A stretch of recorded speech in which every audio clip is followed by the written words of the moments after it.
নমস্কার বন্ধুরা, কি খবর সবার? তো আজকে আবার একটা নতুন ভিডিও নিয়ে চলে এলাম, যেখানে এয়ারটেল কিন্তু রিসেন্টলি ইন্ট্রোডিউস করিয়েছে তাদের এয়ারটেল প্রায়োরিটি 5G। অর্থাৎ কি হচ্ছে না, তুমি যদি এয়ারটেলে এই প্রায়োরিটি 5G ইউজ করো, তাহলে তোমরা কিন্তু একটা এয়ারটেলের যে স্ট্যান্ড অ্যালোন 5G নেটওয়ার্ক যেটা তারা ইন্ট্রোডিউস করিয়েছে, সেটা শুধুমাত্র পোস্টপেড ইউজার যারা রয়েছে তাদের জন্য এই মুহূর্তে অ্যাপ্লিকেবল রয়েছে। এবং মোটামুটি তারা প্যান ইন্ডিয়াতে এটা রোল আউটও স্টার্ট করে দিয়েছে, আমাদের ওয়েস্ট বেঙ্গলেও এটা চলে এসেছে। তো আজকে পুরো ভিডিওতে আমরা দেখবো এই এয়ারটেলের যে প্রায়োরিটি 5G, তার কি কি প্ল্যান রয়েছে, কি কি সুবিধা রয়েছে এবং কি কি প্রোস কনস রয়েছে, সবকিছু কিন্তু আজকে আমরা এই ভিডিওতে আলোচনা করব। প্রথমেই আসি যে এয়ারটেল প্রায়োরিটি 5G, অ্যাকচুয়ালি এটা অন্যান্য যে 5G রয়েছে এয়ারটেলে এই মুহূর্তে আমরা যে প্রিপেড ইউজ করি তার সঙ্গে কি বেসিক পার্থক্য রয়েছে। প্রথমে বেসিক পার্থক্য হচ্ছে যে এয়ারটেলে যে প্রায়োরিটি 5G সেটা স্ট্যান্ড অ্যালোন নেটওয়ার্কে কাজ করে, অর্থাৎ কি হচ্ছে না, সম্পূর্ণ আলাদা একটা 5G নেটওয়ার্কে কাজ করছে, যেটা এই মুহূর্তে জিও আমাদের প্রোভাইড করে থাকে প্রিপেড পোস্টপেড সব জায়গাতে। এয়ারটেল সেটা শুধুমাত্র পোস্টপেড কাস্টমারদের জন্য স্ট্যান্ড অ্যালোন 5G নেটওয়ার্কের সাথে এই মুহূর্তে ইন্ট্রোডিউস করিয়েছে বা লঞ্চ করিয়েছে। এর আগে কি হতো, এর আগে আমরা যে 5Gটা পেতাম সেটা ছিল নন স্ট্যান্ড অ্যালোন বা ইনএসএ নেটওয়ার্ক। সেক্ষেত্রে কি হতো না, 4G কোডের উপর বেস করে কিন্তু এটা আমাদের সার্ভিস প্রোভাইড করে আসতো। তো সেই ক্ষেত্রে অনেক সময় আমাদের একটা প্রবলেম ছিল যে আনলিমিটেড 5G দিচ্ছে না, প্রত্যেক দিনের ডেটা 2 GB কেটে নেওয়ার পর কিন্তু আমরা পাচ্ছি না, তার কারণ সেটা 4G নেটওয়ার্কে কানেক্টেড থাকতো। অবশ্যই এখনো কিন্তু যারা তোমরা যে প্রিপেড কাস্টমার যারা রিচার্জ করে ইউজ করো, তারা কিন্তু এখনো পর্যন্ত ওই এনএসএ নেটওয়ার্কটাই পাবে, তারা কিন্তু ওই স্ট্যান্ড অ্যালোন নেটওয়ার্কটা পাবে না। তো এবার আমরা আসি প্রথমে, তো এটা তো গেল। তো এইবার আমরা এখানে যদি বলি যে এই যে প্ল্যান, সেই প্ল্যানগুলো কি রয়েছে, প্ল্যানগুলো যদি বলি, দেখো এখানে প্ল্যান রয়েছে একটা দুটো তিনটে চারটে পাঁচটা ছটা সাতটা, প্রায় সাতটা প্ল্যান রয়েছে। বেসিক প্ল্যান থেকে আমরা শুরু করব। বেসিক প্ল্যান হচ্ছে 449 পার মান্থ। এবার প্রিপেডের থেকে পোস্টপেডের একটা পার্থক্য আমাদের মনে রাখতে হবে।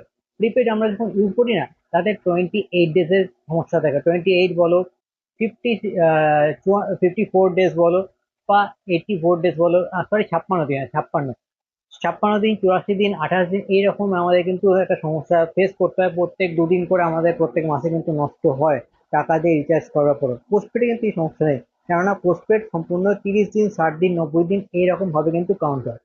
তো এইখানে যে 449 টাকা যে প্ল্যানটা রয়েছে, তাতে আমরা একটা সিম কার্ড পাচ্ছি। পোস্টপেডের সুবিধা হচ্ছে তোমার অ্যাড অন প্ল্যানও কিন্তু এর মধ্যে, মানে অ্যাড অন সিম কার্ড কিন্তু ইয়ে করতে পারো, একটাই বিল আসবে কিন্তু অ্যাড অন হিসেবে বাকি সিমগুলো একটা প্ল্যানের মধ্যে চলে আসবে। প্রিপেডে কিন্তু সেটা হয় না, পোস্টপেডে এটা হয়। তো আনলিমিটেড কল তো আমরা পাচ্ছি, 100 টাকা এসএমএস আমরা পাচ্ছি, এইটা একদম কিন্তু ফিক্স। এটা আমরা প্রিপেড হোক পোস্টপেড হোক সব জায়গাতেই পাবো।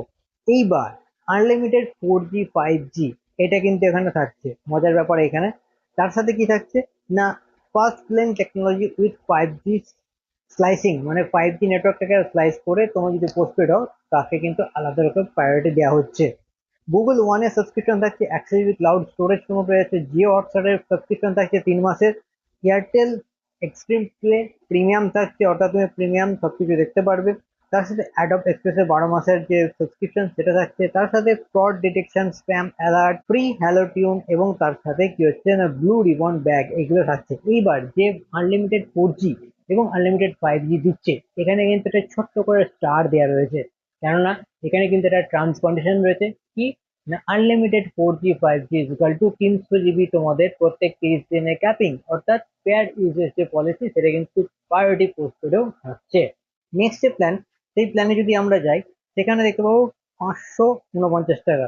সব প্ল্যানই প্রায় সেম টু সেম, কিন্তু এখানে অ্যামাজন প্রাইমের যে সাবস্ক্রিপশন সেটা তোমরা এক্সট্রা পেয়ে যাবে।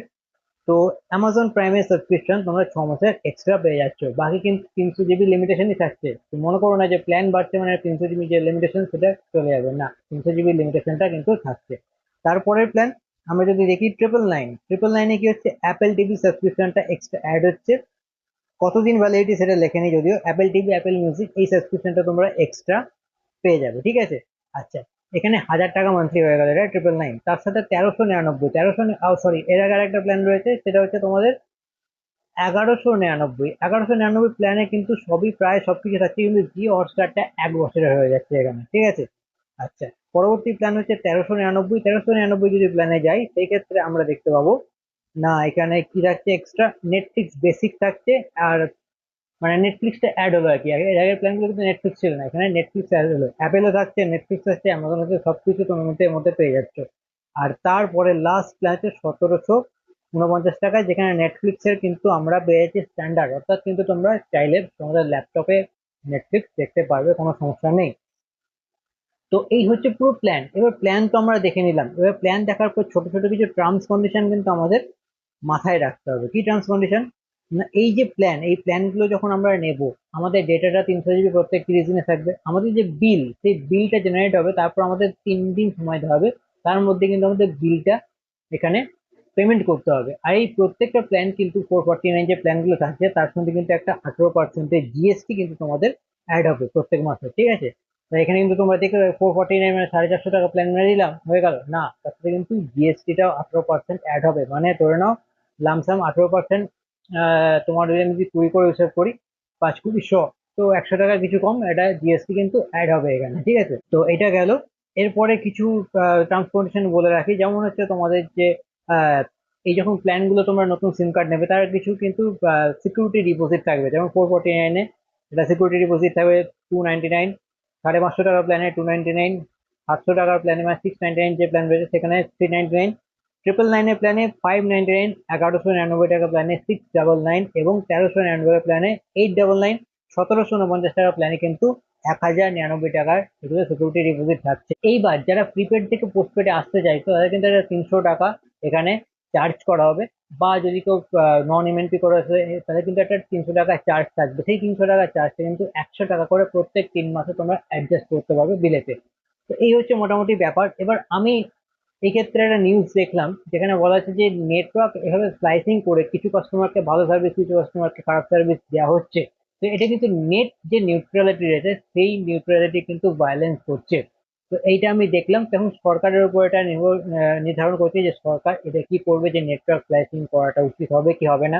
তো তোমাদের কি মনে হয় নিচে অবশ্যই কমেন্টে জানিও। আর এই এয়ারটেলের পোস্টপেড ইউজ করার পর তোমরা কি স্পিড পাচ্ছ সেটা কিন্তু অবশ্যই কমেন্টে জানিও। মানে আমি বেশ কিছু স্পিড টেস্ট দেখলাম, তো তাদের স্ক্রিনশট তোমাদেরকে র্যান্ডম এখানে শো করিয়ে দেবো। তো আমার মনে হয় কিছু কিছু জায়গায় ভালো, কিছু কিছু জায়গায় ভালো ভালো নয় এখনো পর্যন্ত। তবে হ্যাঁ, পোস্টপেড ইউজ করা মানেই কিন্তু তোমরা একবারে এক্সট্রিম ভালো সার্ভিস পাবে এটা কিন্তু একদমই নয়, কারণ টার্মস কন্ডিশনে সেটাও মেনশন করা আছে যে যে সমস্ত কনজেস্টেড এরিয়া রয়েছে সেখানে তারা চেষ্টা করবে তোমাকে বেস্ট সার্ভিস দেওয়ার। কিন্তু তার মধ্যে এটাও নয় যে একবারে তুমি পোস্টপেড নিয়ে নিলে মানে তোমার স্পিড একদম কনস্ট্যান্ট এক্সট্রিম গুড থাকবে। তো আজকের ভিডিওতে এইটুকু ইনফরমেশন দেওয়ার ছিল। যদি ভিডিওটা ভালো লাগে কি করতে হবে, প্ল্যানেট এম্পায়ারকে সাবস্ক্রাইব করতে হবে, কেননা টেকনোলজি রিলেটেড ভিডিও বাংলাতে সবার প্রথমে কিন্তু তোমরা প্ল্যানেট এম্পায়ারই পেয়ে যাবে। তো চলো, দেখা হচ্ছে আবার একটা নতুন ভিডিওতে, ততক্ষণ ভালো থেকো, চলো টাটা।